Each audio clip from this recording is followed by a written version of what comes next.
السلام عليكم ورحمة الله وبركاته. ازيكم يا حبايبي، عاملين ايه؟ يا رب جميعا تكونوا بخير وبصحة وسعادة وراحة بال.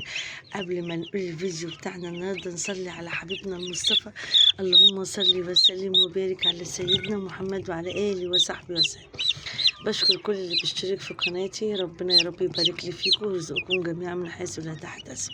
في ناس عندها مشكلة كبيرة قوي، مش عارفة ازاي تعرف الكتكوت ده كويس ولا لا وهي بتشتريه.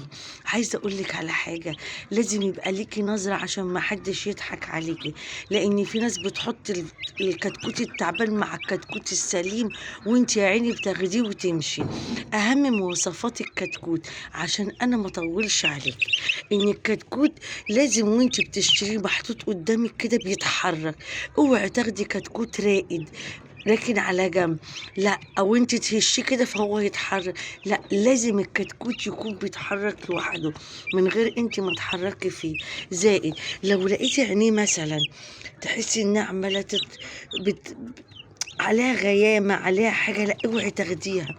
الكتكوت عشان يبقى سليم لازم يكون بيتحرك لوحده. تيجي على منطقة الإخراج من هنا كده لازم تكون نظيفة.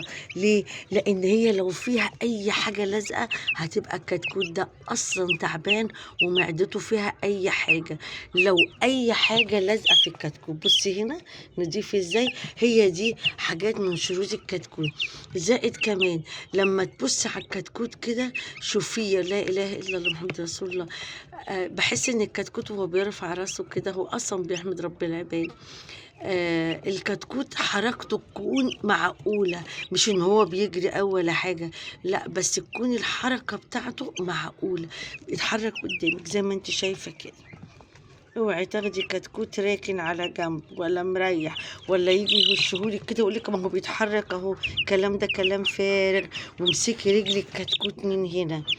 في ساعات الكتاكيت بتبقى نازلة مكسحة أو عندها إعاقة، اتأكدي إن رجليه سليمة وبتتحرك قدامك كويس. بس هو دي أهم حاجة. وزائد بقى إن انتي بالله عليك رجاء النور الأحمر، اللمبة والتدفئة على قد ما تقدري.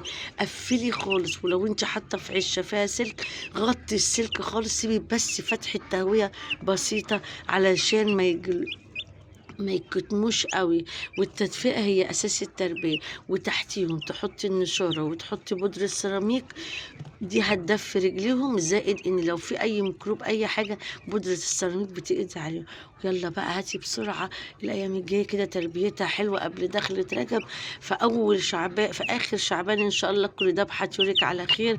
وربي وكبري وتهني ورمضان. اللهم بلغنا رمضان ان شاء الله. والحقيقة هاتي دلوقتي طيور رمضان.